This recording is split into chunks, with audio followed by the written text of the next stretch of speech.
Blessed morning, everyone. Mabuti si RK, insigida. Good morning, RK. Hallelujah. Blessed Sunday. Let us all read Psalm 133. Ano lang naman to? 3 verses. Let us all read. Behold, how good and how pleasant it is for brothers to dwell together in unity. Amen? 2. It is like a precious oil upon the head, coming down upon the burr, even Aaron's burr, coming down upon the edge of his robes. It is like a dew of Hermon coming down upon the mountains of Zion. For there the Lord commanded the blessings, life forever. Amen. Amen. Whew, thank you, Lord. You know, sa passage na ito, it attracts the beauty of unity. Sinong naniniwala doon? You know, when nag-gather ang brethren together, there is unity. Ang ganda ng feeling mo. Makasta ipagdaraday na tagidaday if there is unity, right? May pagkakaisa. Fellowshipping among God's people, living together in unity is pleasant. Ay sadyang nakakalugod at nakakaaya-aya sa Diyos. Alam ng Diyos, there is unity among us. So, ang unang masaya ang Diyos.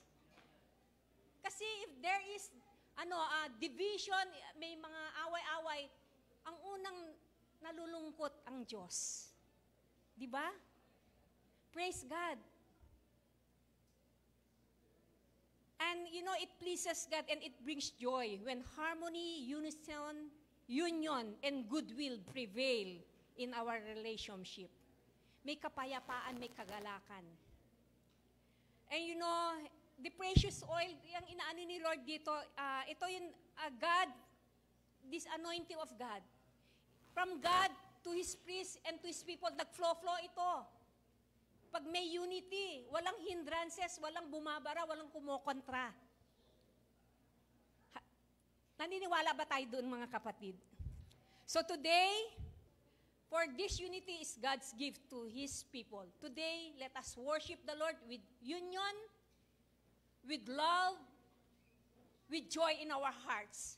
Let us give the best worship. Amen? I-set aside muna natin lahat ng mga mga kapatid. Anumang mga mga iniisip natin na may mga problema, i-set aside muna natin. God will make a way where there seems to be no way at all. May gagawin ang Diyos. As we worship the Lord, let us give the best. Best means from the heart. Nakikita ng Diyos ang ating mga puso. Okay? Let us all stand. Let us welcome the worship team at makipagkanta tayo sa. Let us give the best worship. Amen. Hallelujah. Amen. Come on, church.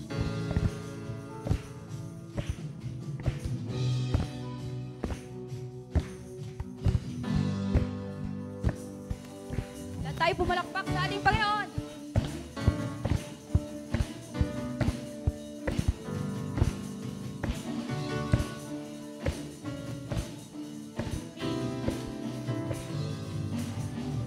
Pagpupurit, pagsamba, tanging sa'yo lamang. Diyos na makapangyarihan, magpakailanman.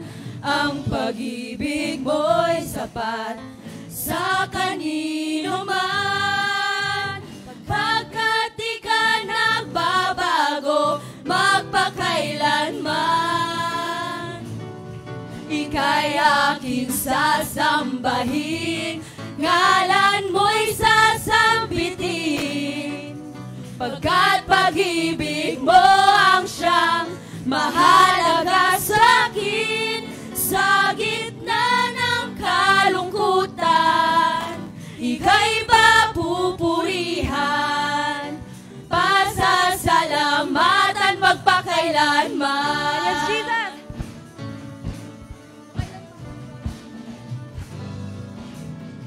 Pag pupuri't pagsamba, tanging sa'yo lamang. Diyos na makapangyarihan, magpakailanman. Ang pag-ibig mo'y sapat sa kanino man, pagkat di ka nagbabago, magpakailanman. Ika'y aking sasambahin, ngalan mo'y sasambitin, pagkat pag-ibig mo ang siyang mahalaga sa'kin. Sa gitna ng kalungkutan, Ika'y aming papapurihan, O ika'y Diyos. papupurihan, pasasalamatan magpakailanman. Ika'y aking sasambahin, ngalan mo'y sasambitin, pagkat pag-ibig mo ang siyang mahalaga sa'kin. Sa gitna ng kalungkutan, ika'y papupurihan, pasasalamatan magpakailanman. Ika'y aking sasambahin, ngalan mo'y sasambitin, pagkat pag-ibig mo ang siyang mahalaga sa'kin. Sa gitna ng kalungkutan, ika'y papupurihan, pasasalamatan magpakailanman. Pasasalamatan magpakailanman. Pasasalamatan magpakailanman. Yes, Jesus.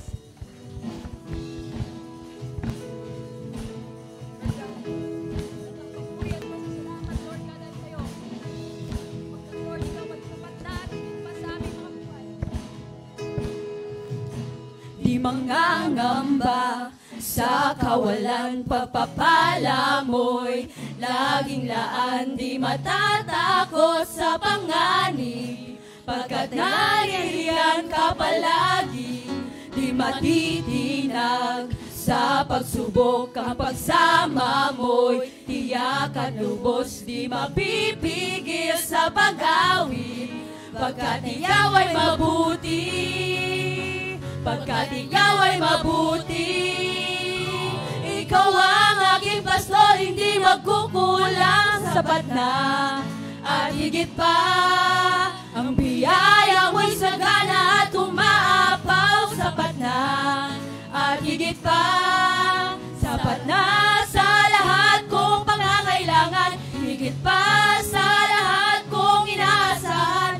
Wala na kang mahihiling pa, pagkat ika'y sapat na, ika'y sapat na at higit pa. Yes, O Lord. Tunay nga, Panginoon. Di mangangamba sa kawalan, pagpapala mo'y laging laan. Di matatakot sa panganib, pagkat naririyan ka palagi. Di matitinag sa pagsubok, ang pagsama mo'y tiyak at lubos. Di mapipigil sa pag-awit, pagkat ikaw ay mabuti. O napakabuti, ikaw ang aking pastor, hindi magkukulang. Sapat na at higit pa, Ang biyaya mo, Diyos. ang biyaya mo'y sagana at umaapaw. Sapat na at higit pa, sapat na sa lahat kong pangangailangan, higit pa sa lahat kong inaasahan. Wala na bang mahihiling pa, pagkat ika'y sapat na, ika'y sapat na. Ikaw ang aking pastor, hindi magkukulang. Sapat na at higit pa, ang biyaya mo'y sagana at umaapaw. Sapat na at higit pa, sapat na sa lahat kong pangangailangan, higit pa sa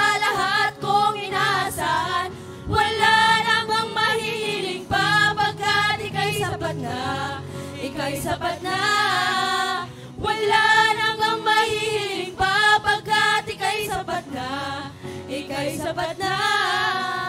Wala nang kang mahihiling pa, pagkat ika'y sapat na. Ika'y sapat na at higit pa.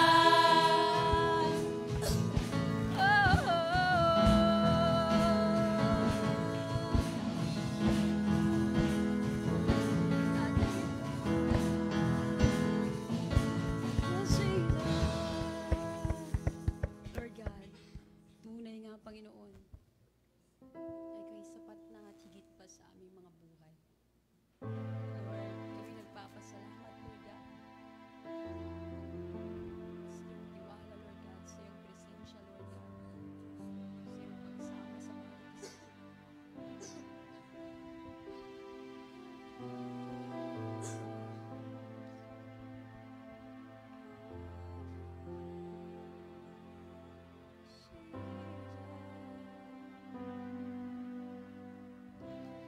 Pupurihin ka, O Diyos. Ang aming alay ay pagsamba. Kalwalhatian, buong karangalan, kapangyarihan mo'y walang katulad. Pupurihin ka, O Diyos, walang katulad. Ika'y nag-iisa, ikaw lamang, wala nang iba.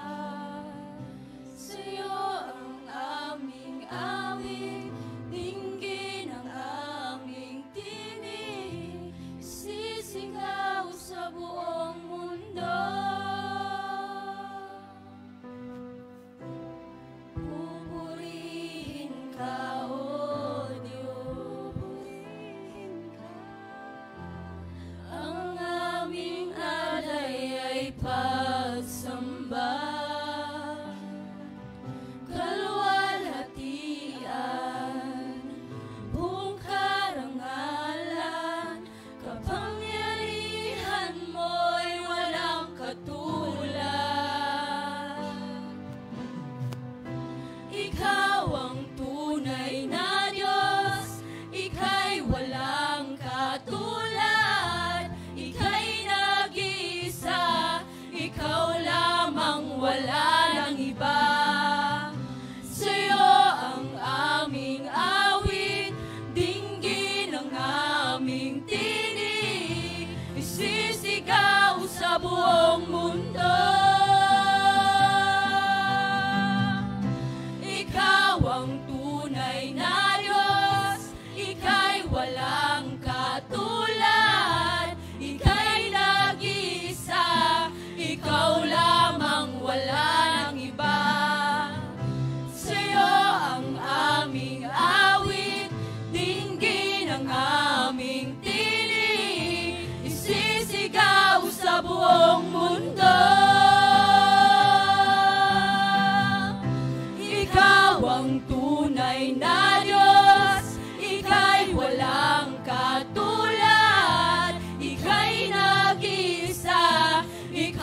dakilaan mo.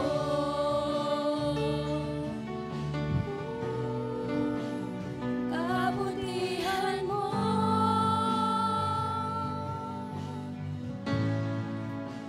kalwalhatian mo.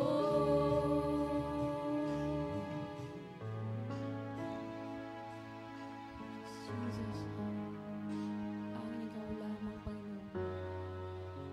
Kung siya nagtiwala, Lord God. Kung siya tunay na nagmahal, Lord God, sa bawat isa sa amin. Papurihan ka namin, Lord Jesus.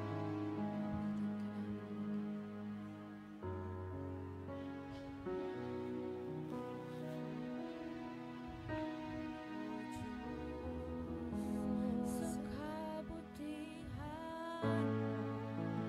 ako'y narito upang magpuri sa iyo.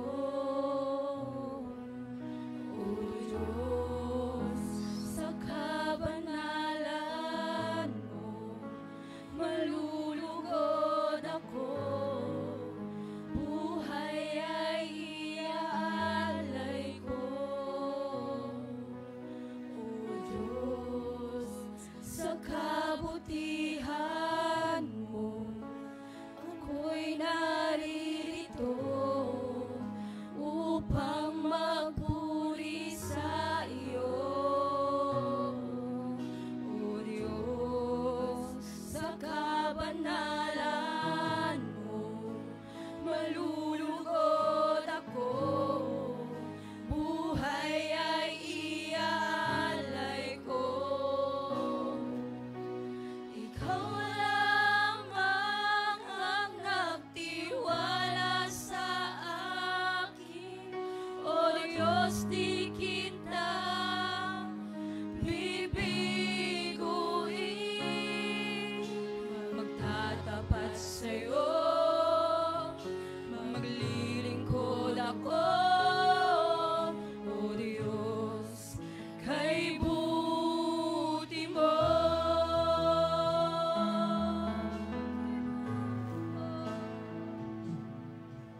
O Diyos, sa kabutihan mo, ako'y narito upang magpuri sa iyo. O Diyos, sa kabanalan mo, malulugod ako. Buhay ay iaalay ko. Ikaw lamang ang nagtiwala sa akin. O Diyos, di kita bibiguin. Magtatapat sa'yo, maglilingkod ako. O Diyos, kay buti mo. Ikaw lamang ang nagtiwala sa akin. O Diyos, di kita bibiguin. Magtatapat sa'yo, maglilingkod ako. O Diyos, kay buti mo. Ikaw lamang ang nagtiwala sa akin. O Diyos, di kita bibiguin. Magtatapat sa'yo, maglilingkod ako. O Diyos, kay buti mo. Ikaw lamang ang nagtiwala sa akin. O Diyos, di kita bibiguin. Magtatapat sa'yo, maglilingkod ako. O Diyos, kay buti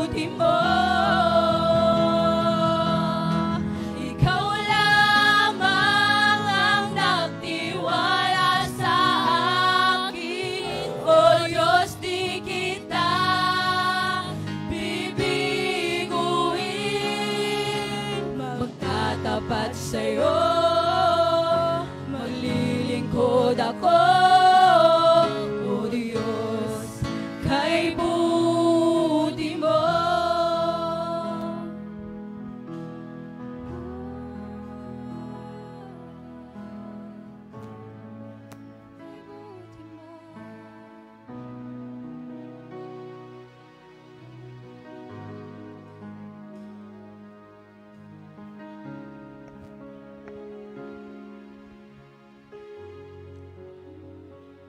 Let us bow down our heads and let us feel the presence of God today. O Lord, the exalted one, the anointed one, O God. O Lord, we lift your name on high. We give you all the glory, all the honor and praises, for you are worthy and you deserve, O God. You deserve all the thanksgiving, O God, for your goodness and for your faithfulness in our lives, O God, and upon this church. Lord, truly, Lord God, we cannot ask anything else because you alone, Lord God, is more than enough. You are everything in our lives, Lord Jesus. Oh Lord, napakabuti mo, Ama. Mabuti kang Diyos, tapat kang Diyos sa bawat isa. Despite, Ama, sa aming pagkukulang sa iyo, God, from all our shortcomings, nanatili kang mabuti at nanatili kang tapat. Oh Lord, thank you, Lord God, for your unfailing love. Thank you for your great, tender mercies. Thank you, Lord God, for your grace. It's all by your grace alone, oh God. Kaya naririto kami, Ama, nagkakaisa, union with one another, oh God, with your Holy Spirit, oh God. We humble ourselves before you, O God. Acknowledging, Lord God, that without you in our lives, we are nothing, O God. And apart from you, we cannot do anything. O Lord, today, fill each one of us with your holy presence, O God. O Lord, may we, Lord Jesus, surrender our hearts, our minds, our body, soul, into your throne of grace, O God. And fill us with your power. Fill us with your word today, O God. And as we hear your word, O God, Lord, samahan mo kami. Huwag mong hayaan tumigas ang aming mga puso at lumayo sa iyo, Ama. But Lord, help us to continually, Lord God, seek you all the more. To put you first, O God, na ikaw ang maging priority namin, ikaw ang maging sentro ng aming mga buhay, O God. At upon this church also, God. Oh Lord, thank you. Thank you, Lord God. Thank you for your grace. Thank you for your mercy. Thank you of who you are in our lives, O God. Maraming salamat, O God. This is a sacrifice of thanksgiving unto you, O God, for all the things you have done in our lives. The magnificent, the great, and the wondrous deeds you have done in our lives, O God. Oh Lord, thank you. Wala akong masabi, wala kaming masabi, kundi maraming salamat, Ama, in the name of our Lord Jesus Christ. And today, O God, fill each one of us, even, Lord God, your messenger, O God, Pastor Rick, O God. Be with us today, O God, as we give back all the glory, all the honor and praises unto you alone. This we ask and pray in Jesus' mighty and conquering name. Let us say amen and amen and amen. Thank you, Lord. Hallelujah. You see, pag may unity, may union, ang ganda, nag-flow talaga. Yun, yung presence of God. Yung anointing ng Diyos. Amen? And today, let us prepare our hearts. And this reminder lang po, yung mga cellphones natin, pwede in silent mode para hindi tayo ma-disturb.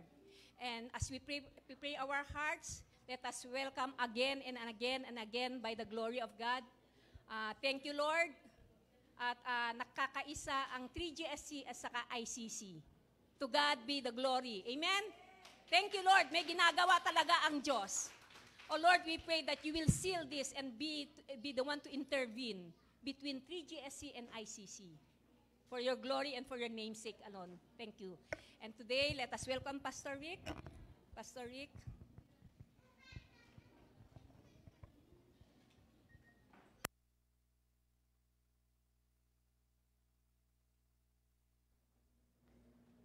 Sound, sound test, sound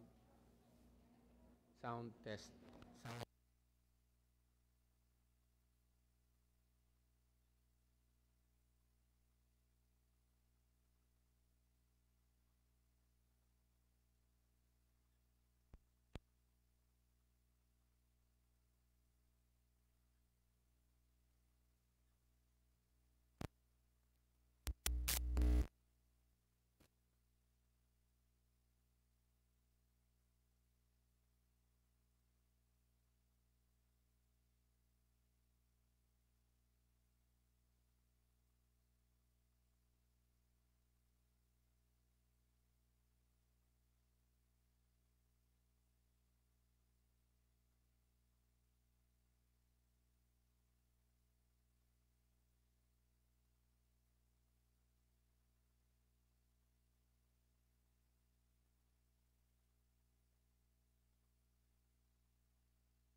Sound.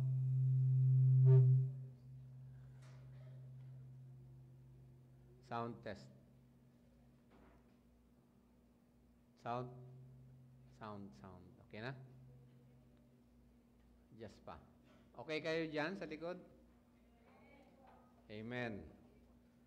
Let's bow our heads for a prayer.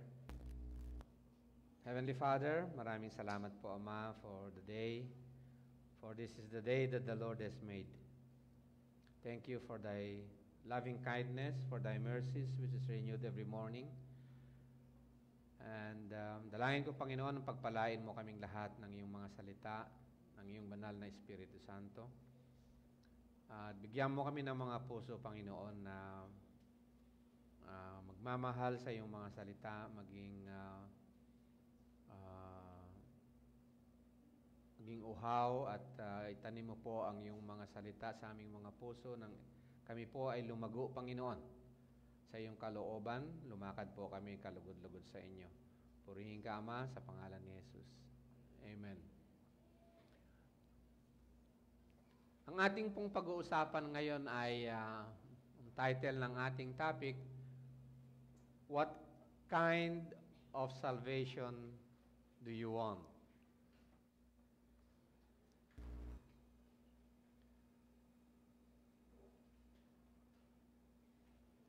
Yun. Parang yung putahe sana, ano ang gusto nyo? Kaldereta? O tinola?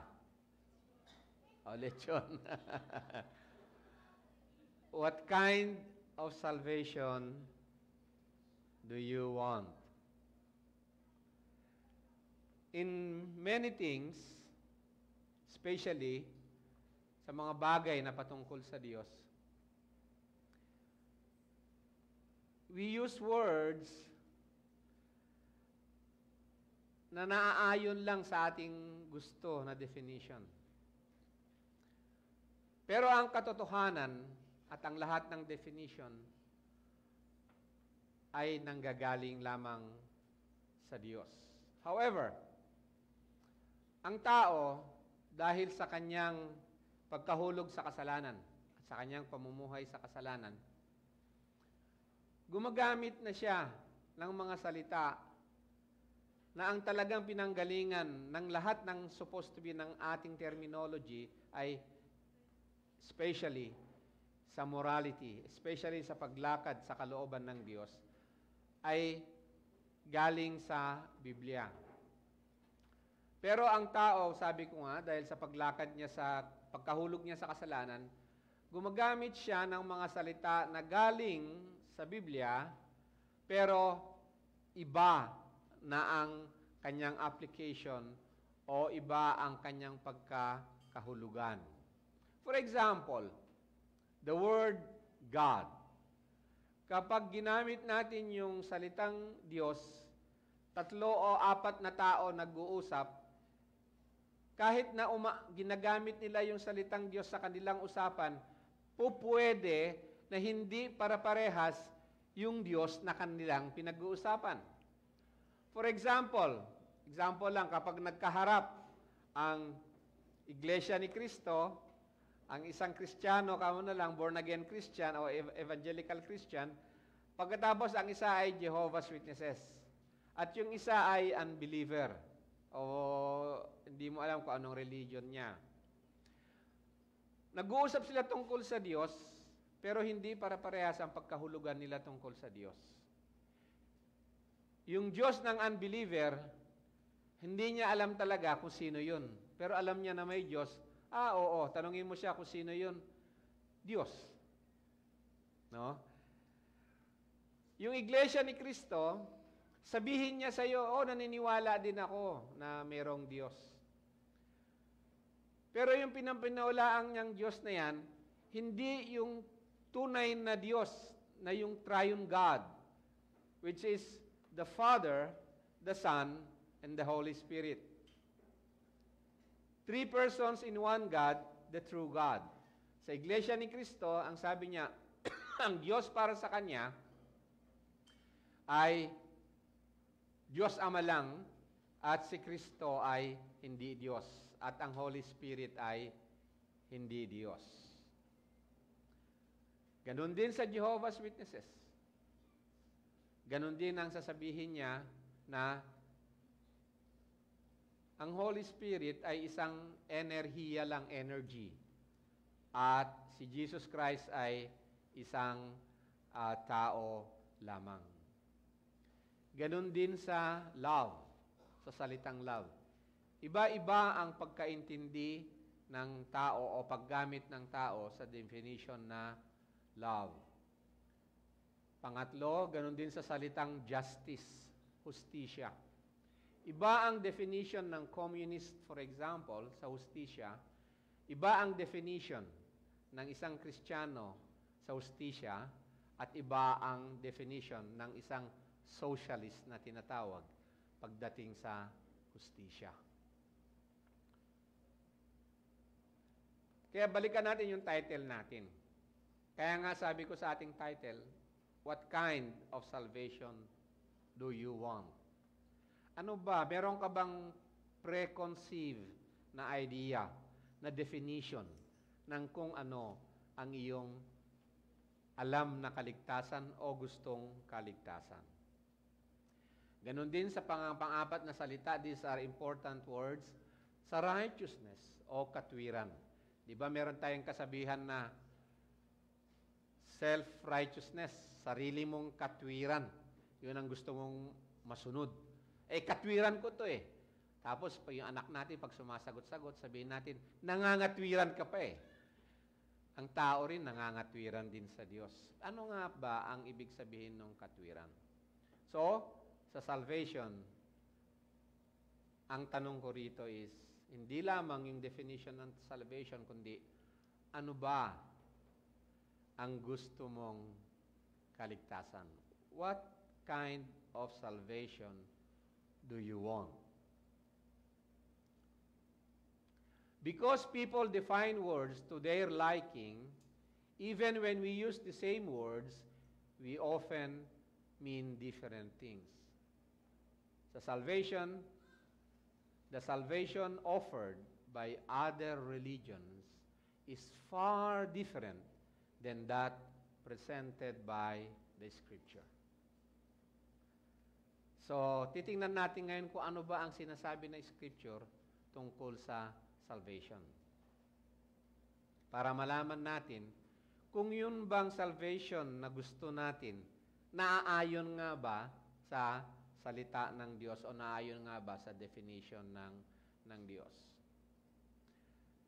Tatlo ang ating susubukan na titingnan ngayon, tatlong motibo o tatlong pagkahulugan sa kaligtasan. 3 points ang titingnan natin dito na sasabihin ko na ngayon sa umpisa pa lang, itong mga pagkahulugan sa salvation o yung motibo o yung pagkagusto lang ng tao sa kaligtasan, sa salitang kaligtasan ay nagpapatungkol ito sa kanilang definition na ang nakakalungkot, itong definitions na ito, ang pagkahulugan nila sa kaligtasan ito, nakapasok sa tinatawag na Iglesia ng Panginoon.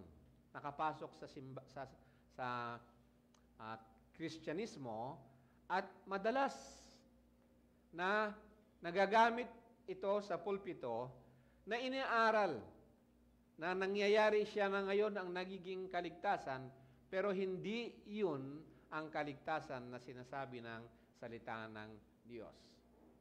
So sabi natin, the salvation offered by other religions is far different than that presented by the Scripture. Other religions or other motivations, pwede natin sabihin, it's a form of escape from the wrath of these gods. Sacrifices and obeisance were efforts to satiate these various powers. Ano po ibig sabihin doon? Ginagamit nila yung religion, basahin natin. Ginagamit nila yung salvation upang ito ay pagtakas. Pagtakas sa galit ng mga Diyos, small g. Ito ay pagtakas lang sa galit ng Diyos na alam nila, na kinikilala nila. O sa powers na alam nilang andun, no? Not necessarily the true God, but I said, may warning ako kanina na itong mga kaisipang ganito ngayon ay nakapasok na sa loob ng simbahan at madalas na iaaral kadalasan sa maraming mga pulpito sa buong mundo. Na ang kaligtasan para sa kanila is a form of escape. Ito ay anyo ng pagtakas sa galit ng Diyos. At upang makatakas sa galit ng Diyos, meron silang mga rituals, pagsunod, may mga gagawin sila. At nang sa ganon, ang mga rituals nila and ceremonies nila ay nang sa ganon ay mapahupa yung galit ng Diyos. Sa akin noon, pag nagalit ang aking tatay, alam ko, lagi nagagalit ang aking tatay sa aking mga kapatid. At para makatakas ako sa galit ng aking tatay, nauuna na ako nagtitimpla ng kape niya. Hindi pa siya nagsasabi, bigyan mo ako ng inumin ko, bigyan mo ako ng kape, nauuna na ako nagbibigay ng tubig sa kanya pagka at saka kapag alam kong papaluin niya ako, nauna na ako naglalagay ng karton. Tapos gaganon ako sa kanya, kaya ang tingin niya sa akin, natutuwa siya sa akin. Tika, sabing gano'n pupunta ako pero nakahanda na ako, may karton na. Tapos hayaan ko siyang gawin niya yung pagpalo niya sa akin, pero pag ako pinapalo, mahina lang. Kasi yung obeisance o yung pagsunod, yung pagpapalugod sa kanya ay ginawa ko na upang makatakas ako doon sa galit niya. Tapos sabi pa nila noon, kapag daw nainuman mo yung iniinuman ng tatay mo na baso, kaya gusto ako magbigay ng inumin niya kasi titikim ako ng konti. Pag nainom niya daw yun, aamo daw siya sa akin.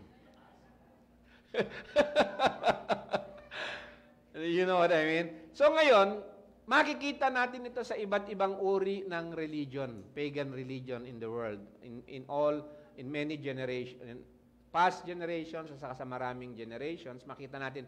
Alam nyo yung ziggurat sa sa Mexico, sa sibilisasyon ng the Mayan civilization, na kung saan kapag merong drought, merong tagtuyot, merong peste ang kanilang mga halaman, kokonti ang kanilang harvest, at ang sabi ng mga pari nila ay galit ang Diyos. At kapag lalong tumindi yung tagtuyot o yung, anong tawag doon? Drought sa English. Ang gagawin nila, to the point na ang isa-sacrifice nila, as you can see here, ay yung mga puso ng mga, kung hindi yung mga bata, kung minsan yung pinaka-extreme, yung puso ng virgins ang i-offer nila. So that to appease, upang mawala yung galit ng Diyos sa kanila.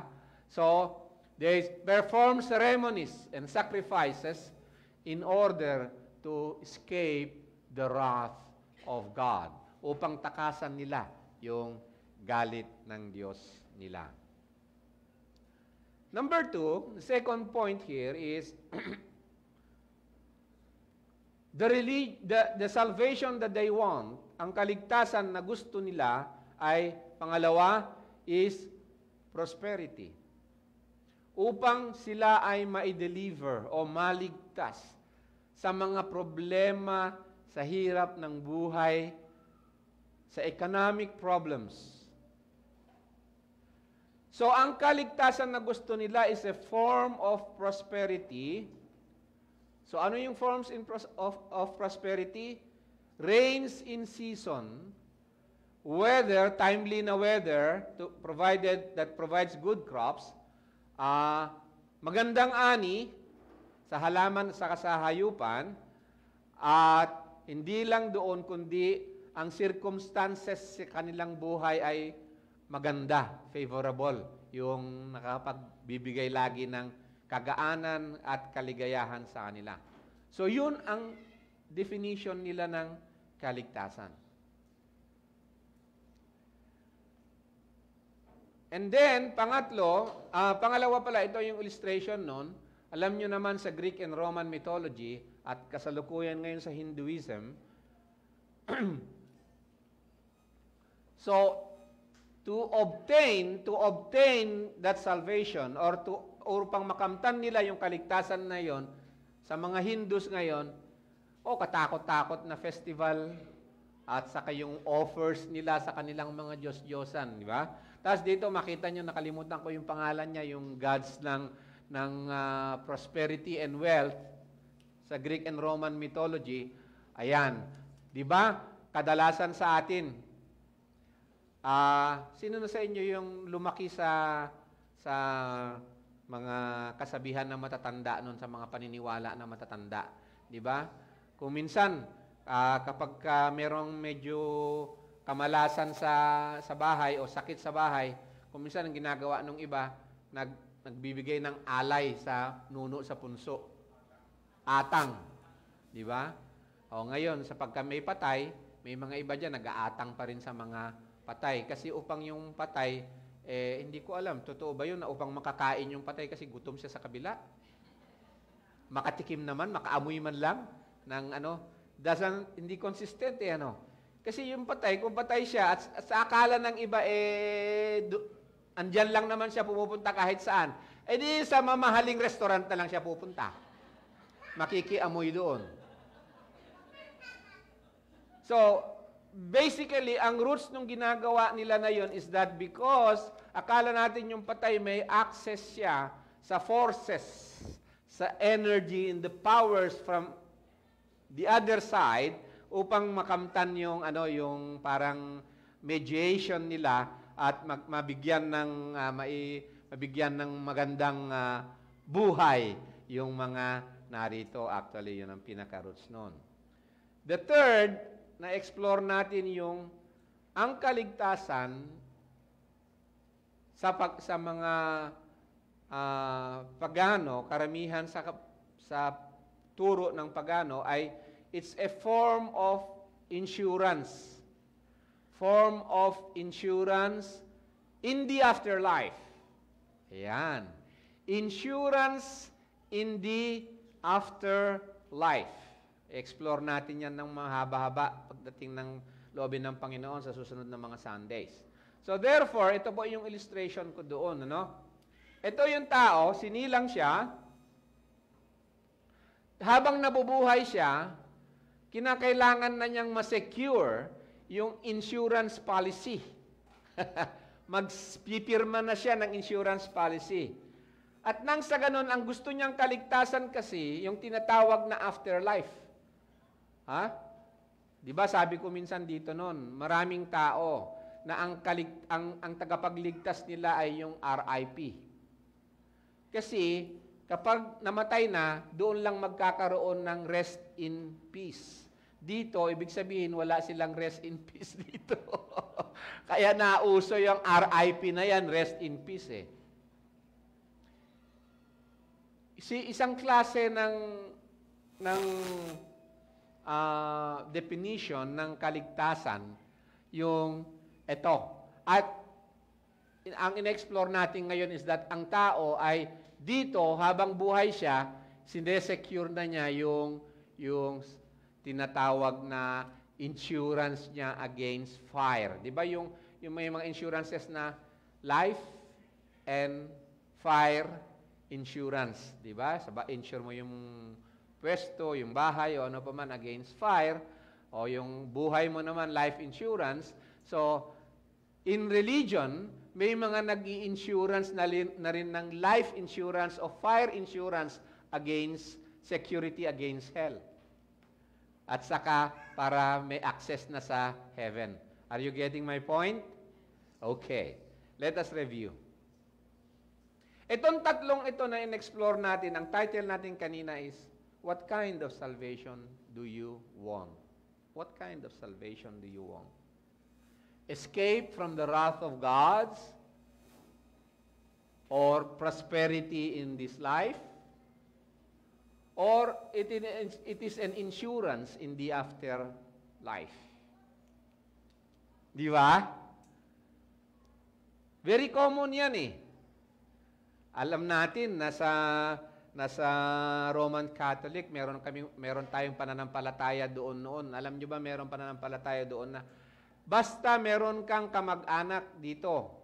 Kapag namatay ka na, nasa purgatorio ka, basta may kamag-anak ka dito na magtuturok ng kandila para sa iyo.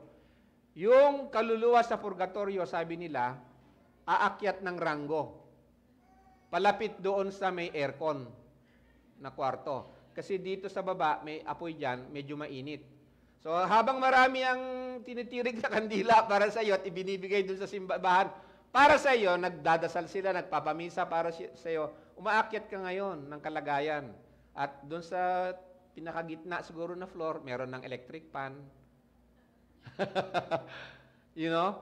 And that's true. Naituturo yan, even in the time ng Luther, bago sa panahon ng Reformation, yun ang tinatawag na indulgences. Okay? Ito ngayon, bakit natin ito tinatopic? I'm not worried about sa definition ng iba eh. Itong tatlong major na definitions na kina-cover natin ngayon, one way or another, nakapasok sa loob. One way or another, nakapasok sa loob ng maraming iglesia. So marami ang nabibiktima, example, ng tinatawag na prosperity gospel. Dahil ang ino-offer nila dito ay katulad na ng definition. Ang kaligtasan na ino-offer nila ay katulad ng definition na ganito. Prosperity, salvation.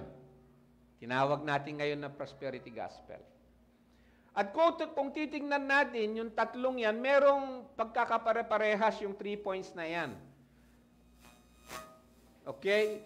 Lilinawin ko sa inyo. Escape, a form of escape, prosperity, and a kind of insurance, a form of insurance. Itong diniscuss ko na tatlo na ito, kanina, take note, I never mentioned about sin against God.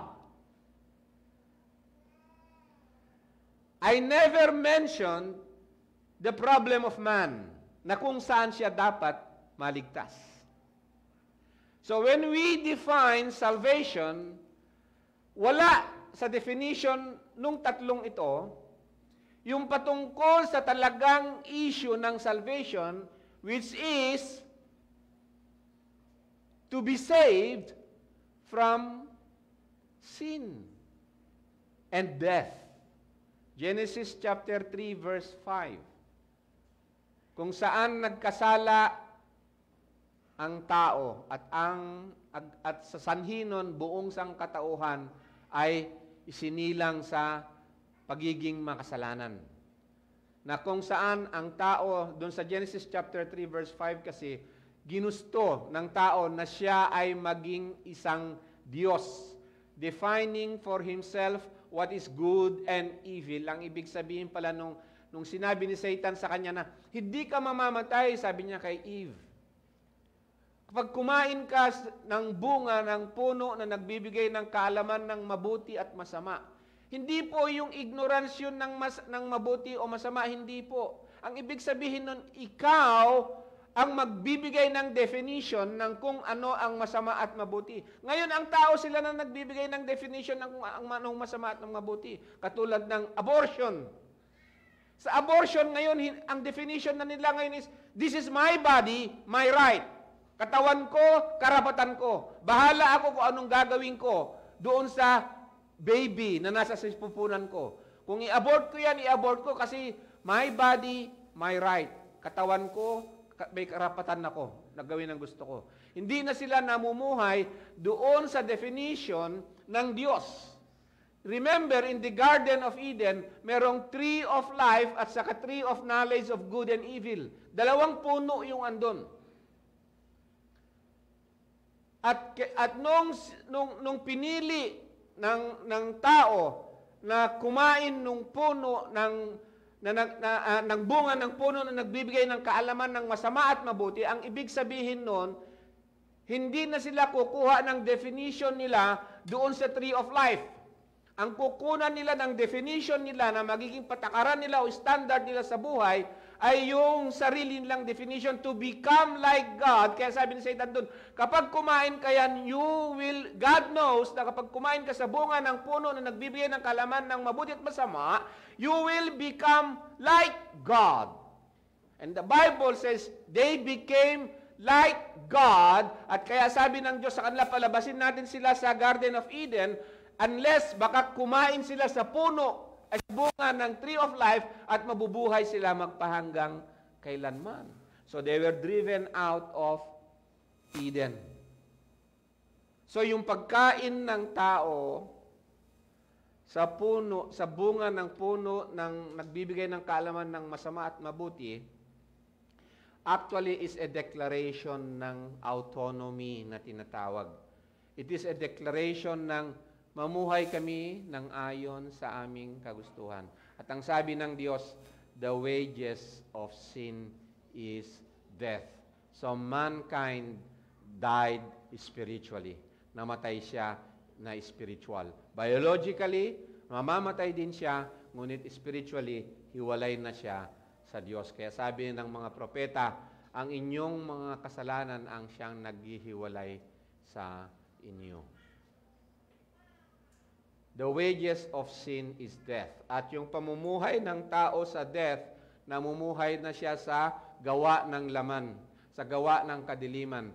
Instead na ang Diyos na ngayon ang naghahari sa kanya, ang naghahari na ngayon sa kanya ay ang kadiliman. At mababasa natin yan mamaya. Okay? So in these 3 points, makikita natin dito, what salvation, what kind of salvation do you want? An escape from the wrath of God, prosperity, or insurance on the afterlife without taking the importance na nawawala ang talagang kahulugan na dito ang kaligtasan ay yung tinatawag na merong process, merong tinatawag na moral renewal or moral transformation. O tinatawag natin kung minsan na new life o rebirth o tinatawag natin na pagiging born again sa Tagalog, isilang na mag-uli. Bakit kinakailangang isilang na mag-uli? Sapagkat siya ay isinilang sa pagiging makasalanan. Ang salvation, pagkagamit ng Biblia sa salitang salvation is very broad ang ibig sabihin ng deliverance. Sa Tagalog, ang kahulugan ng deliverance ay kaligtasan. To be delivered. Deliverance. Napakalawak po niyan, no? Kaya basahin nyo sa Old Testament, makikita nyo ang deliverance from God, deliverance physically, spiritually, economically, health, from the enemies, from trouble, and so napakalawak ng scope ng tinatawag na salvation or deliverance. Okay? In order for us na makita natin kung ano ang ibig sabihin talaga ng kaligtasan, at upang nang sa ganun ay maituwid natin kung sakali na lumayo tayo sa tunay na kahulugan ng kaligtasan at nang maituwid ang ating motibo sa kung anong uri nga ba ng kaligtasan ang ating nais. What kind of salvation do we want?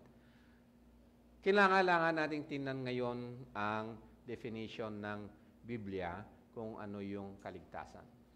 Sapagkat ang tao, umiimbento siya ng kaligtasan. Man becoming like God, determining for himself what is good and evil. Even in terms ng kaligtasan, gumawa siya ng sarili niyang ibig sabihin ng kaligtasan. At isa sa mga, yun pag tayo ay tinawag na ng Panginoon sa kanyang kaharian, yun ang isa sa mga ma-renew sa ating mga kaisipan at nang sa ganon, makakatulong din sa atin na maalis yung mga maling mga motibo at katuruan na nakapasok sa loob ng iglesia. So sa Tagalog, ang deliverance ay kaligtasan. Malawak po ang kahulugan nito. Okay?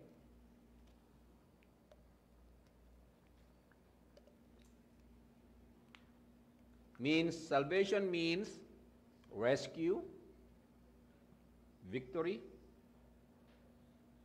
Hindi pwedeng mayroong kaligtasan na walang victory. Mai-deliver ka from the enemies, there is the victory of God. Wholesome health, there is the idea of redemption. Ikaw ay matubos mula doon sa kung saan ka man dapat na mai-deliver. So in the Bible, the starting point is salvation from sin and death. Ang kaligtasan ay kaligtasan mula sa kasalanan at kamatayan. But it includes total deliverance, temporal and spiritual, in time and in eternity. In time and in eternity. Sapagkat ang kaligtasan ay hindi lang para ngayon. Itong temporal, hindi lang. Kung hindi magpahanggang sa piling ng Diyos. That's how broad, ganyang kalawak ang ibig sabihin ng kaligtasan. Bakit ko kinakailangan ulit-ulitin na sabihin nyo that is broad, malawak yung kaligtasan? Because kanina, balikan natin, yung scope na gusto lang ng tao sa kaligtasan is yung very limited. No? Prosperity, afterlife, parang ganun lang yung description niya sa kaligtasan. Escape from misfortune, ganun lang. Pero sa Bible, makita natin na napakalawak ang kaligtasan. Not only from temporal, but also in time and in eternity. Bakit kaya? Because God, who is our Savior, is eternal. Amen? God, who is our Savior, is eternal. For God so loved the world that He gave His only begotten Son, that whosoever believeth on Him should not perish. Saan? Dito magpahanggang kailan. But will have what? Eternal. So broad, beyond our imagination. Amen? Napakaganda ng description and definition ng kaligtasan, totoong kaligtasan, tunay na definition ng kaligtasan sapagkat ito ay nanggagaling sa tunay na Diyos. In Acts chapter 16 verses 30 to 31, ano ba ang kaligtasan? Ito, iwanan ko pong assignment ninyo, basahin ninyo ang Acts chapter 16. Dito sa Acts chapter 16 kasama rito yung lakad ng kasama rito yung lakad ni Saint Paul na kung saan doon sa kaharian ng Roma at sa isang city doon tinatawag na Philippi. In the city of Philippi, dahil sa pangaral ni Saint Paul sa Ebanghelyo, nagkagulo-gulo doon, no? Sa madalit salita, naikulong si Paul. Nung naikulong si Paul, ang ginawa nila at yung mga kasama niya, sila ay nagpuri sa Panginoon. Bago yung binugbog muna sila. Pinahirapan, binugbog, tapos nilagyan ng tanikala, yung kadena, kinadena sila, kinulong sila, ng rehas ay bakal, and then, sa kabila ng mga pahirap kina Paul, kinagabihan, sila ay nagsamba sa Panginoon, sila ay kumanta sa Panginoon ng papuri sa Panginoon. And after that, biglang naglumindol. Tapos nabuksan yung mga pintuan ng kulungan na pati yung pagkalagay ng kadena sa kanila ay nakalas. Sipin mo yun? Ngayon, meron yung warden, sabihin na natin, yung tagapangalaga nung jail warden. Sa nangyaring yun, siyempre alam niya, nakatakas na yung sino nga ba naman hindi kagad tatakas pagka ganon, no? Yung warden ngayon, isa sa mga batas sa Rome noon is that kapag ikaw jail warden, pag may nakatakas na isa, kapantay din ng buhay mo. Ito marami. Ina-anticipate ng nakatakas. So, katakot-takot na pati pamilya niya magiging kapalit nung mga nakatakas na yun, buhay niya at ang buhay ng kanyang pamilya. So, nung sabi ni Paul sa kanya, huwag kang matakot, sabi ni Paul sa kanya, nung yung warden gusto na niya, papatayin na niya ang kanyang sarili, no? Dahil sa nangyaring yan, alam niya, papatayin din lang siya at ang kanyang pamilya. Sabi niya, papatayin na niya ang kanyang sarili. Huwag, sabi ni Paul sa kanya, narito kami. Huwag kang mangamba. At ito na yung katuloy, verse 30. Yung warden, ganito ang tanong niya kay Paul. And after he brought them out, he said, Sirs, what must I do to be saved? Ito yung start ng definition natin kung ano yung kaligtasan. What must I do to be saved?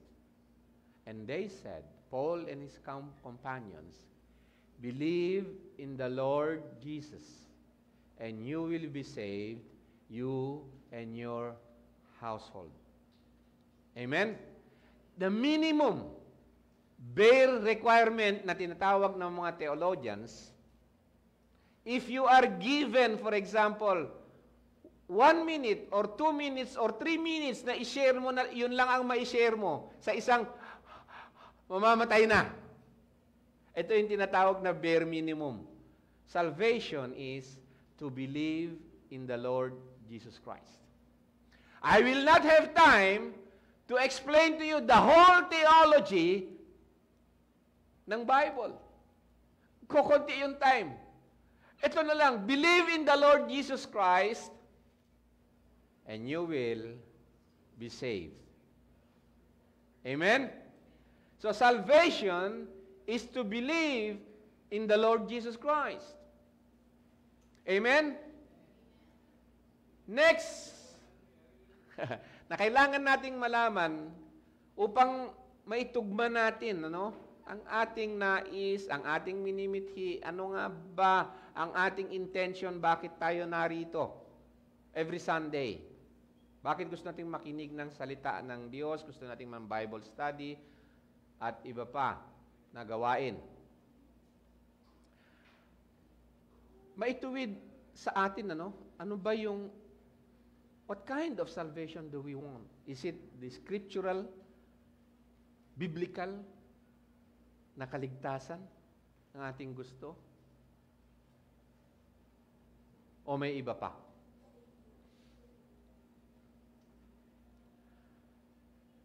Now, salvation is by works. Yes or no?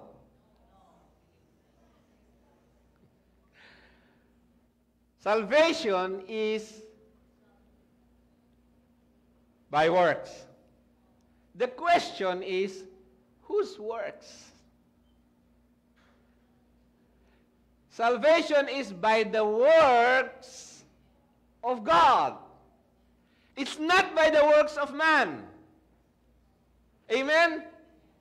Kaya nasasabi natin na salvation is by grace because it is not the works of man, but it is the works of God. That's why sabi ko, salvation is by works. But the point here is, whose works? It's the work of God.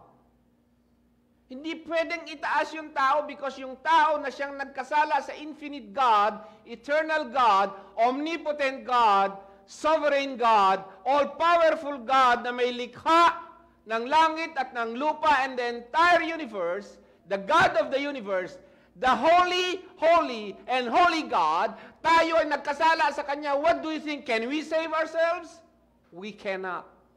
Salvation is by works, and by the works of God alone. It's the works of the triune God, the Father, the Son, and the Holy Spirit. Read all over your Bible, and you will see the Father, the Son, and the Holy Spirit loving us and saving us. It is the works of God. Kaya nga sabi this is important to understand. Para ano nga ba, what kind of salvation do we want? Is it a salvation by the works of men, or is it a salvation by the works of God? And when we say by the works of God, it is a salvation that is by grace alone, through faith alone. Pagpapakumbaba, pagtitiwala sa Diyos, sapagkat Siya ang may works nun. Siya ang may gawa ng salvation na yun. Men can never, dahil siya ay creature lang, siya ay nilikha lang. He can never invent, hindi siya pwedeng lumikha, umimbento, o mag-authorship ng salvation. Kaya sinabi si Jesus Christ na, He is the author and finisher of our faith. Amen? Romans chapter 1, verse 16. For I am not ashamed of the gospel, for it is the power of God for salvation to everyone who believes, to the Jew first and also to the Greek. The reason sinabi ni Paul, I am not ashamed, hindi ko kinakahiya ang ebanghelyo. Bakit hindi niya kinakahiya? Sapagkat ito ay gawa ng Diyos. Sure na sure siya. Ang salvation na offer ng tao is nakakahiya. Come on, think about it. Diyos na eternal, the holy and holy and holy God, nagkasala tayo sa Kanya. Kaya ba natin umimbento ng anumang paraan para sa sarili nating gawa ay magkaroon tayo ng kaligtasan doon sa Kanyang poot? Remember, the Bible says, we are saved from the wrath of God. That's why ang salvation, kaligtasan is, we are saved, tayo ay niligtas sa kasalanan at kamatayan. Do we see that the real problem na tayo ng mga nilikha, ang talagang problema natin ay yung pamumuhay sa kasalanan sa kadiliman. At kinakailangan natin ng kaligtasan doon. Kailangan tayong mailigtas doon. And we can never do it in our own terms. That's why ibinigay yung salita ng Diyos upang ipahayag sa atin, sabihin sa atin kung ano ang terms of God. And that salvation is believing in Jesus Christ. Siya lang ang way. Wala nang iba pa.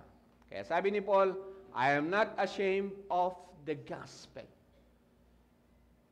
If you believed in God, the true God, the omnipotent, all-powerful, sovereign, eternal, all-knowing, all-righteous God, if you believe in Him, then you will never be ashamed. Hindi ka mahihiya or insecure o feeling na mababa sa kanyang mga salita, sa kanyang kaligtasan. Because it is displayed doon sa Ebanghelyo ang power of God. Kung ito ay power lang ni sinumang politician o sinumang tao magsasabi nito, magdududa ka, tao ka lang eh. Di ba? Meron tayong kasabihan na ganon, tao ka lang. Paano ko nakakasiguro? Kaya sabi ni Paul, sabi rito, Paul is not ashamed for salvation, for it is the absolute and certain work. Absolute, napakasigurado.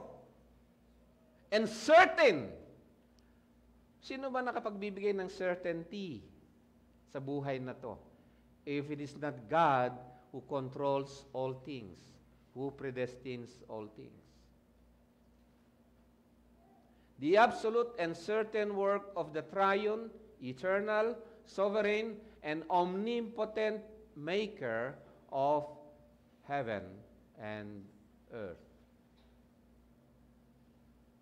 So hindi tayo pwede, no, na mag-imbento ng sarili nating kaligtasan at definition ng kaligtasan.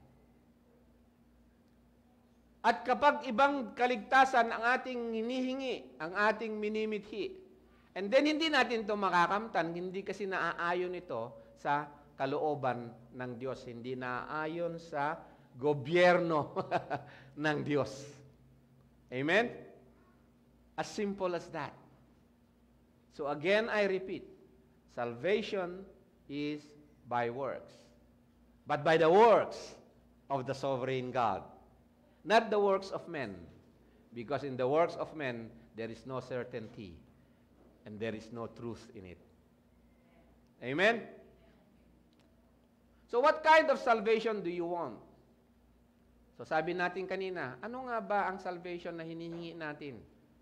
At minimithi natin, at ilalakad natin? Bakit? Isa sa mga kadahilanan kung bakit tayo narito. We spend our time, Sundays, pagpunta, nasabi natin, sasamba ako. What do you have in your mind? What kind of salvation? 2 Corinthians chapter 5, verse 21, God made Jesus Christ, sabi rito, He made Him who knew no sin. So nakita nyo na rito, no? Sino andito? God the Father and God the Son. He made Him who knew no sin. Who made who? Whose will? Kaninong will? Na yung, sino yung pangalawang him dito? Yung he dito, sino yan? God. Amen? God. And I could say, it's not only God the Father, kundi God the Father and God the Holy Spirit is there when they were planning this salvation. Amen? It's planned by God. Predetermined by God. Kaya nga eksakto yung pagkapako ng Panginoong Hesus in the cross of Calvary. It was the time no kung saan pinapractice yung crucifixion. It was the time walang mintis kung sino yung magpapako sa Kanya, kung anong pako ang gagamitin.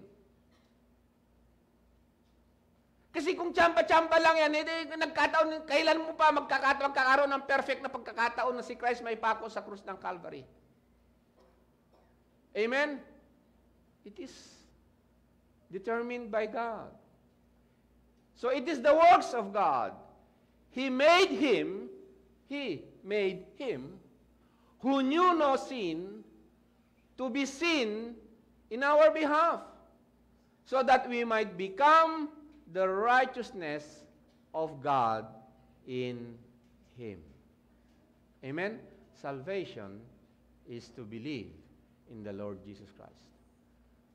For us to be saved, ang talagang problema ng tao, for us to be saved from sin, which is talagang problema ng tao, because kapag severed, sira yung relationship mo sa the Creator, the only Creator, the only true God, sira yung relationship mo sa Kanya, what would you expect? Amen? Galit siya sa iyo. Meron siyang judgment. And you need to be, kailangan mong maligtas doon. So, God designed it. He made him who knew no sin to be sin on our behalf. Si Christ na sinless. Hindi nagkasala, ngunit inako niya ang ating mga kasalanan upang tayo ay maligtas. Mapatawad, remember, take note please. Ang ibig sabihin ng tayo ay maligtas sa kasalanan ay hindi po limited doon sa kapatawaran ng ating kasalanan. Hindi po limited doon, hindi po humihinto doon. So the question is, what kind of salvation do we want? Because many people, all they want from God is to be forgiven of their sins. Whereas the Bible, the offer of the Bible for salvation, ang bigay ng Biblia ng Diyos na kaligtasan, ay hindi lamang, hindi humihinto, hindi limited doon lamang sa kapatawaran ng kasalanan, kundi si Christ, because siya ang umako sa ating mga kasalanan. Ang ibig sabihin pala, mapapatawad ang ating mga kasalanan. At the same time, nung inako niya sa kanyang katawan ang ating mga kasalanan at siya na ipako sa krus ng Calvary, tayo din ay mamamatay sa kasalanan. Amen? Kung hindi tayo mamamatay sa kasalanan, kahit na tayo ay napatawad sa ating mga kasalanan, hindi tayo mabubuhay sa katwiran ng Diyos. Kaya nga sabi rito, this is the salvation from God. He made him, first, the salvation from God is, who is the designer? Whose works is the salvation? Is God. He made him, who knew no sin, to be sin on our behalf. We cannot save ourselves, as simple as that. We cannot pay for our own sins before the Holy God. Nung sinabi ng Diyos, the wages of sin is death, at sabi niya kay Adam and Eve, you shall surely die, verily, verily, surely, surely, you will die. And so, they died. Not only biologically, but yung death na spiritual, ang talagang penalty. At yung death, hindi lang yung mamamatay kang ganyan. Spiritually dead means to say, from the power of God, from the grace of God, of life. Maaalis ka doon, maihiwalay ka doon, at pupunta ka doon sa pamumuhay sa kamatayan. Ang pamumuhay sa kamatayan ay, alam nyo na, no? Wala siyang, ang bumubuhay sa kanya ay yung mga masamang gawa. Galit, inggit, at kung ano-ano pang mga malaswang mga gawain. So that He made him who knew no sin to be sin on our behalf, so that we might become the righteousness of God in Him. So ang design ng salvation that comes from God is that our sins will be forgiven, we will die to sin, mamamatay tayo sa kasalanan, patawarin ang ating kasalanan, mamamatay tayo sa kasalanan, at tayo ay magkaroon ng bagong buhay. Pag sinabi nating bagong buhay, anong klase ng buhay yun? Anong klase ng ligtas na buhay? Nailigtas na buhay. Ano ibig sabihin nun? Mamumuhay sa katwiran. Mamumuhay sa katwiran ng Diyos so that we might become the righteousness of God in Christ. The righteousness of the Father and of the Son and of the Holy Spirit in Christ who became a man to die for our sins. Wow! Ano po ba ang gusto niyong kaligtasan? Amen? You want to be saved from sin? Remember, if you want to be saved from sin at hihingi ka ng tawad sa iyong mga kasalanan, patatawarin ka, pero mamamatay ka sa kasalanan. Gusto mo? At kapag namatay ka sa kasalanan, mabubuhay ka na sa bagong buhay? Gusto mo?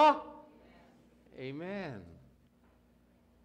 Maraming mga churches ngayon ang itinuturo na kaligtasan is prosperity gospel. Kaya click na click yan eh. Click na click yun na kaligtasan. Because I do not blame primarily yung mga tumatayo sa pulpito. Mas bineblame ko yung mga tao without reading their Bible, yung kasi yung gusto nila eh. Amen? Yung mga preachers, they only feed on the greed, on the lust of their hearers. Gustong-gusto nila. Sige, pakainin mo ng ganun. Sige. Amen? Kaya nga, what kind of salvation do you want? Is it a salvation na ang definition mo ng afterlife, ng eternal life is yung pagkatapos ng RIP? Yun lang ba ang gusto mong salvation? What does the Bible say? Pagdating sa, say for example, inclusive of eternal life, of afterlife. Di ba sabi ng Bible, anong sabi ng salita ng Diyos? Believe in the Lord Jesus Christ and you will be saved. Kailan ka masesave? Dito o dito?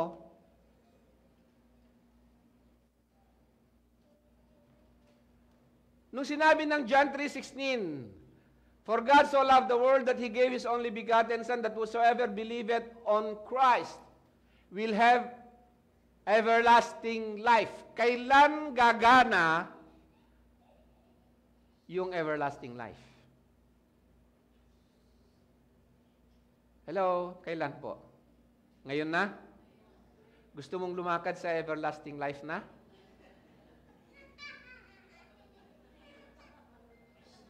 Yes. Amen? Simula na ngayon. Ipamuhay na yung life everlasting. See, ang akala natin dun sa afterlife, ang definition kasi natin ng kaligtasan doon sa eternal o afterlife is ganito. Yung ulap ng mga puti-puti at may mga anghel na tweet, tweet, tweet, ganon. Yun ang alam natin. At tayo ay parang napakanipis na smoke. Lumulutang-lutang. Ethereal sa English ang tawag doon. Yung parang manipis na usok lang tayo, naggaganong-ganon na may mga anghel na kumakanta ng tumutugtug ng arpa. Yun na naiprogram sa isip natin ng eternal life eh. Amen? But the life, ang eternal life na sinasabi ng ating Panginoong Hesus, nagkakaroon, na ibibigay yung eternal life na yun, the life that comes from God, is a reconciled life.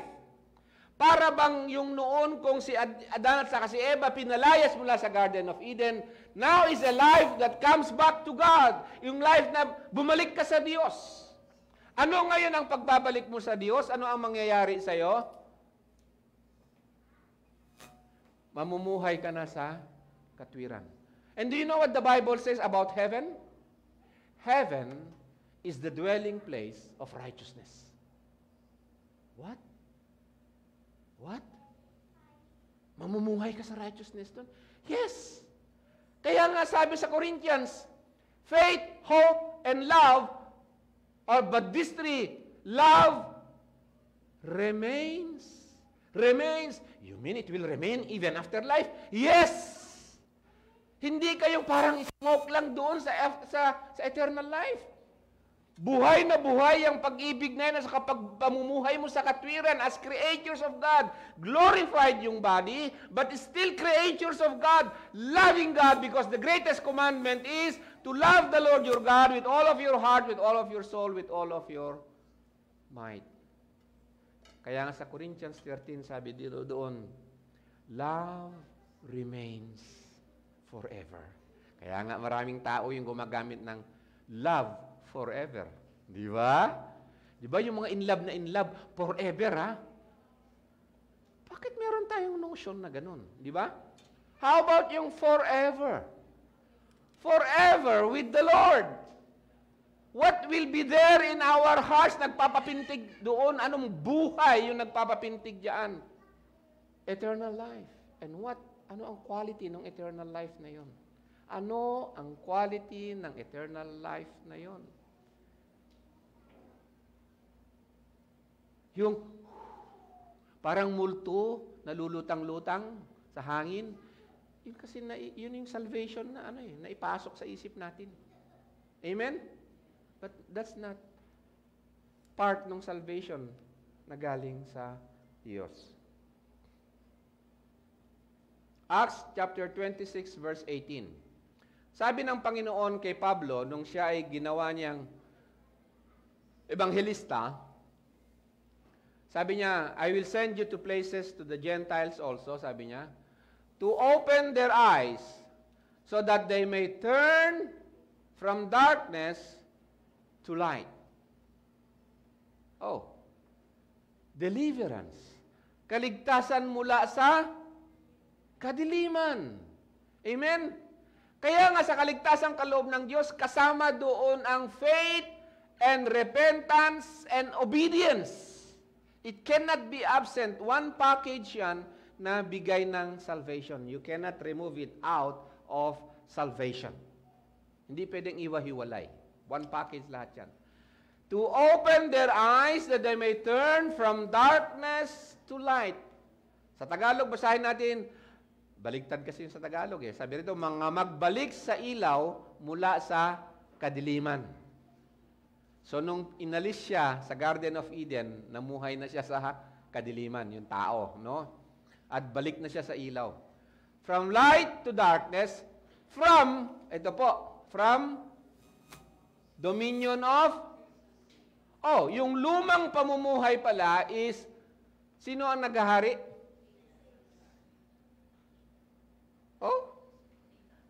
Si Satan, ano? Pero hindi mo yan ma-accept noon sa iyong lumang definition ng kaligtasan. Hindi Hindi mo tinatanggap yan. Mahirap tanggapin yan. Na kailangan mong maligtas doon sa dating hari mo. Dating hari. Sabi rito, mula sa kapangyarihan ni Satanas, hanggang, sabi kasi sa Tagalog hanggang sa Diyos. Hindi, yung tamang terminology sana dyan From the dominion of Satan, mula sa kapangyarihan ni Satanas, to God. So, what do you see na pattern ng kaligtasan galing sa Diyos? From darkness to light. May direction po. Kaya sabi ko kanina, tandaan niyo yung sinabi ko kanina, hindi lang umihinto yung kaligtasan doon sa napatawad ng iyong kasalanan. Hindi, kasama kasi yung pagpapatawad sa kasalanan dahil kasi sa atonement of Jesus Christ, it is now possible to die to sin and then mamuhay ka na sa bagong buhay. Kaya yung iba, karamihan sinasabi nila, ang repentance is 180 degrees.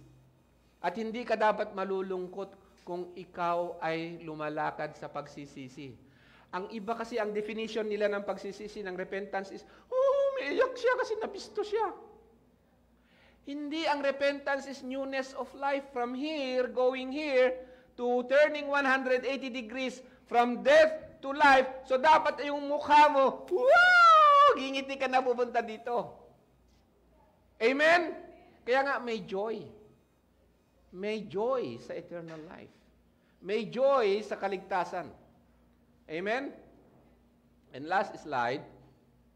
So what kind of salvation do we want? 1 Peter chapter 2, verse 21 to 24. For you have been called for this purpose. Whose purpose? God's purpose. We have been called for this purpose. Hindi tayo ang may purpose niyan. Hindi natin pwedeng gamitin yung sarili nating design.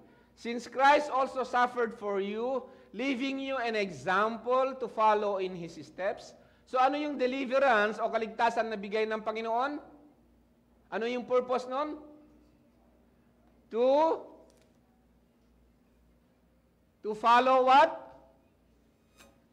To follow what? The steps of Christ. Hello? Hindi ba natin prayer yan? Lord, teach me to follow in your steps. Why? Kasi dati, ang sinusunod natin from the dominion of Satan, sinusunod natin yung ways ni Satan. Ngayon, to the dominion of light in the kingdom of heaven, sa kingdom of Jesus Christ, now we follow now in the steps of Christ. At ano yung susundan natin na yun? Ang kanyang kalooban, ang kanyang salita. Paano natin malalaman ang kanyang salita, ang kanyang kalooban if we do not read the Bible? Kung mali-mali din naman ang naituturo dito sa pulpito na hindi ng buhay, hindi tamang definition ng salvation. Amen? At you know what? Ang congregation, sila ang accountable, responsible sa pagbabasa ng pag-verify, tama po ba yung ebanghelyo dito o hindi. Amen? Pag nandun sa kabila, hindi pwedeng sabihin ng isa na, ba't ako pupunta ng impyerno? Nakinig lang naman ako kay pastor.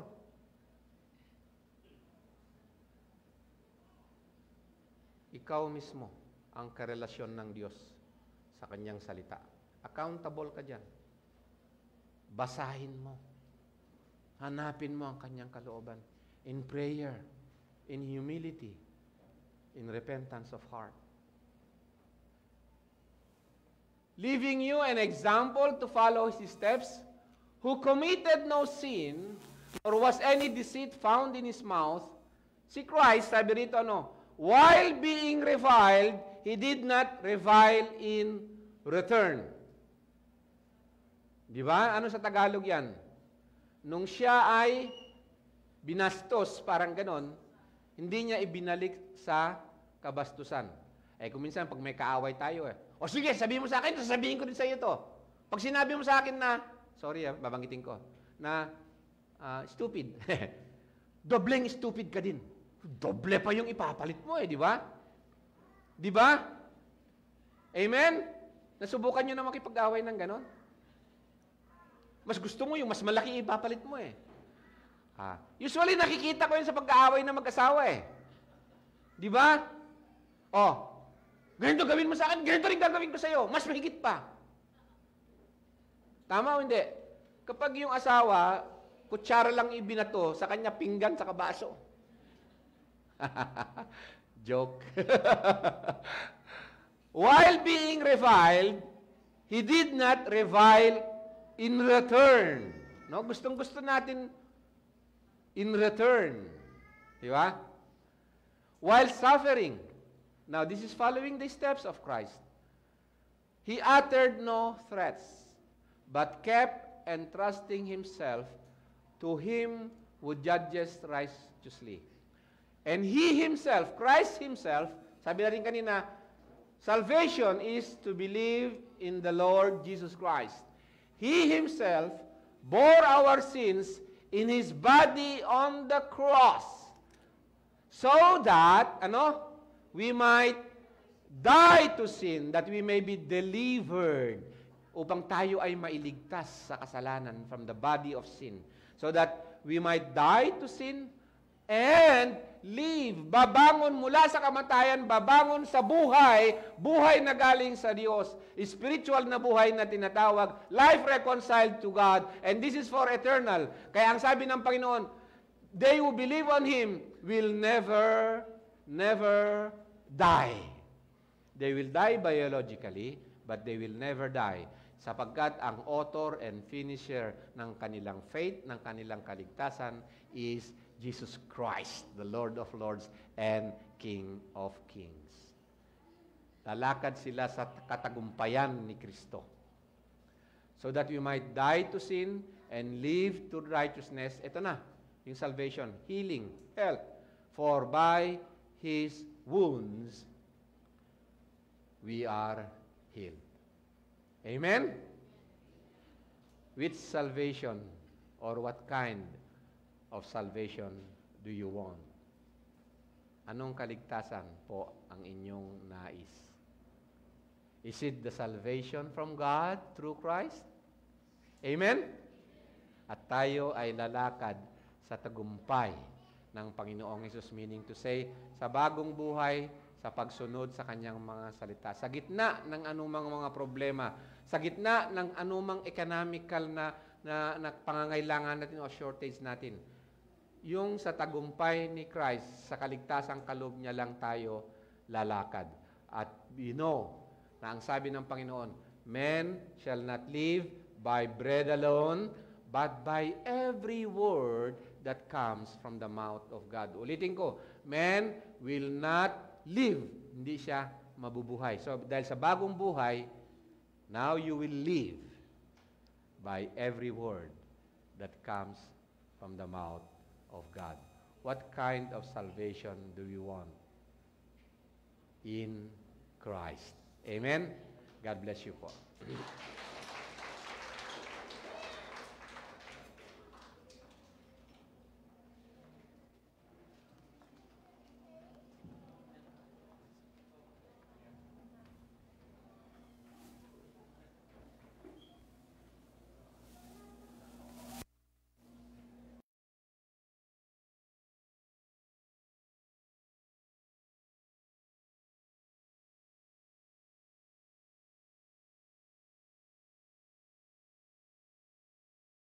Is a gift from God. Praise the Lord for giving. Praise the Lord for His saving grace and unconditional love, for He sent His only begotten and beloved Son, Jesus Christ, as our Lord and Savior for those who believe and trust in God. Amen. Kaya, a grateful heart. Dahil ito yung gift ni Lord sa atin. Salvation from God. Amen. So let us give our tithes and offerings. And may I call Brother Nelson mamaya for the prayer of offering, and Sister Ayla for the closing prayer, benediction from Pastor June. Glory to God. Okay, tayo po'y tumayo at magbigay kagalakan sa ating Panginoong Jesus.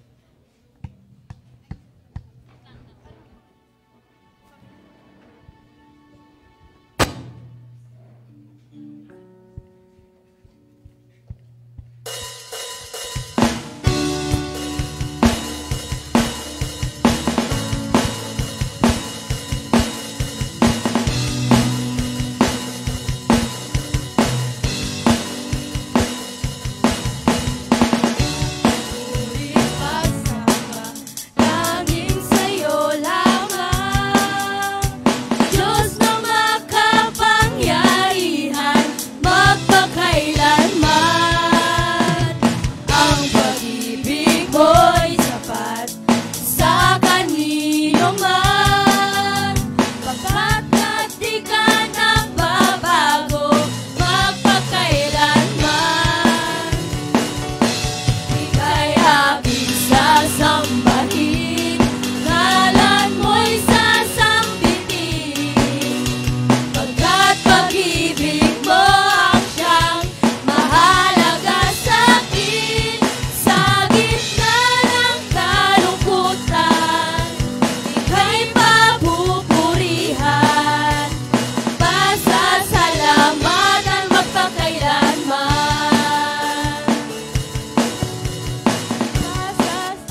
kanino man, pagkat di ka nagbabago magpakailanman. Ika'y aking sasambahin, ngalan mo'y sasambitin, pagkat pag-ibig mo ang siyang mahalaga sa'kin. Sa gitna ng kalungkutan, ika'y papupurihan, pasasalamatan magpakailanman. Ika'y aking sasambahin, ngalan mo'y sasambitin, pagkat pag-ibig mo ang siyang mahalaga sa'kin. Sa gitna ng kalungkutan, ika'y papupurihan, pasasalamatan magpakailanman. Pasasalamatan magpakailanman. Pasasalamatan magpakailanman.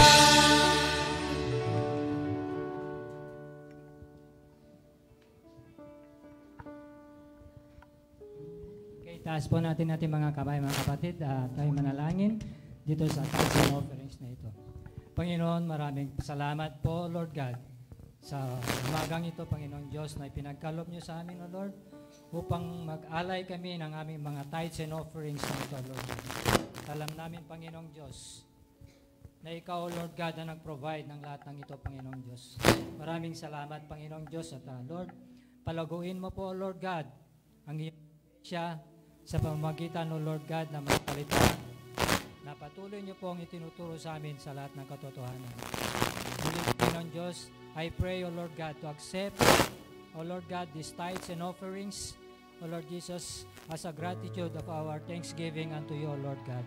Thank you, Father God. In Jesus' name we pray. Amen.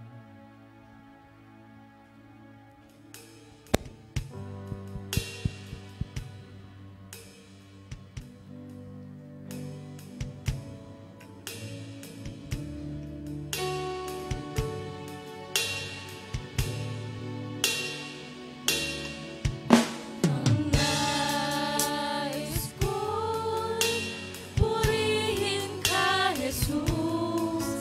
Ang nais ko'y purihin kang lubos.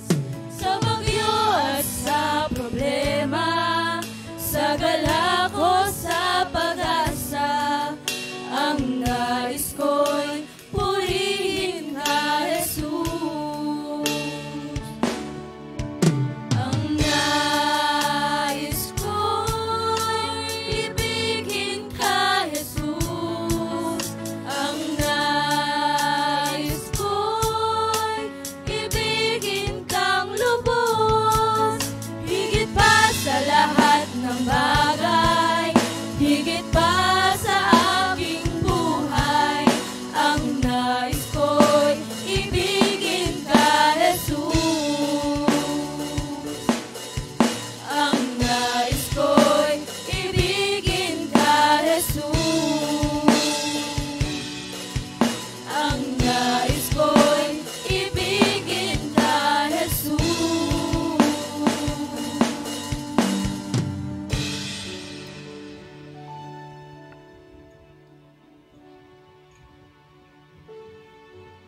Hallelujah.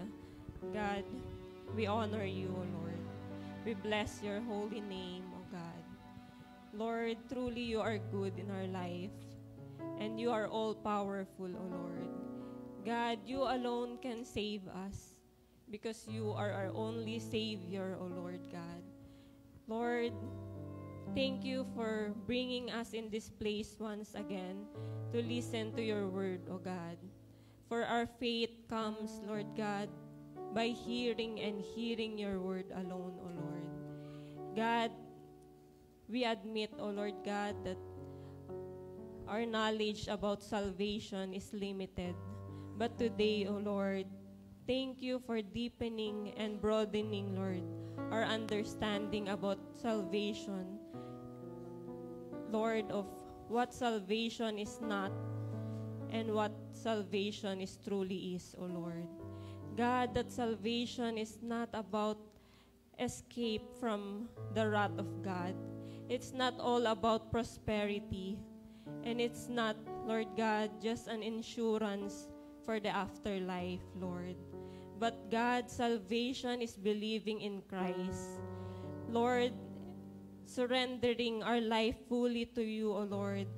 And God, dying from our sins, Lord Jesus, that we may truly walk in accordance to your will, O Lord God. Lord, thank you na naunawaan namin, Lord God, Lord, what salvation is, Lord. And God, may we desire, Lord God, for that salvation that comes from you alone. Lord, may we desire, Lord God, yung kaligtasan, Lord God, na nanggagaling sa'yo. Lord, may we find the joy of our salvation once again, O God. And Lord, help us to continually walk, Lord God, in accordance to your will, to live a life, Lord, na worthy of you, O Lord Jesus. Lord, salamat po, O God, sa araw na ito. And Lord, as we go out from this place, O Lord God, Lord, may, Lord God, yung mga salitang narinig namin, O God, may we keep it in our heart, O Lord, and God, apply it in our daily walk with you. Lord, salamat din po, Lord God, sa buhay ni Pastor Rick. Thank you for giving him the boldness, the wisdom, and the knowledge that comes from you alone, O God. And Lord, may we pray, Lord God, that you continually use him, Lord, to share your word to a lot of people, O God. Lord, as we go out from this place, may the seal of our salvation be seen, Lord, by others, O God, na maging ilaw po kami sa kanila, O God. Lord, thank you, O God. To you be all the glory, honor, and praise. In Jesus' mighty name. Amen. Amen. Patuloy tayo nakatayo. Okay? Itaas natin ating mga kamay para sa benediction. Now, may the God of peace himself sanctify us entirely, and may our spirit, body, and soul be preserved complete without blame at the coming of our Lord Jesus Christ. Faithful is he who calls us, and he also will bring it to pass. May the grace of our Lord Jesus Christ and the love of God and the fellowship of the Holy Spirit be with us all. God bless, God bless. Amen po, amen.